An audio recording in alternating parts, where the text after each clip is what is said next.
Questo è un appello che rivolgiamo a tutti i frequentatori delle strade: andate più piano, e a tutti quelli che gestiscono le strade: fate in modo che gli animali non muoiano lungo le strade. Questo perché da poco una cicogna giovane appena inanellata al centro cicogna della Lipu a Sant'Elena di Silea, dopo 2 mesi di prove di volo e stava cominciando a pensare di migrare verso l'Africa, è stata investita proprio a Sant'Elena. Un appello per fermare una strage a Sant'Elena di Silea, cicogne e non solo, tassi, civette, scoiattoli, cervi, volpi, picchi, faine, starne, sparvieri e che più ne ha più ne metta, tutti messi sotto dagli automobilisti indisciplinati.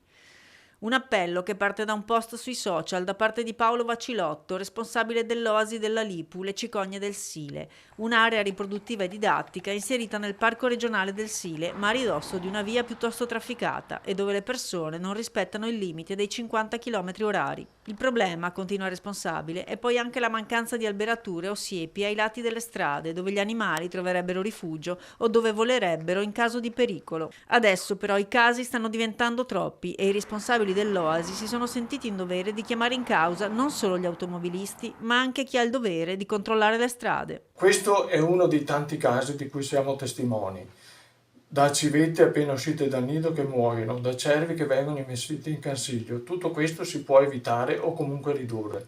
Quindi invitiamo gli amministratori e le persone di fare il loro meglio. Le cicogne del Sile saranno aperte anche a Ferragosto, una buona occasione per andare a conoscerle e imparare a rispettarle anche fuori dall'Oasi.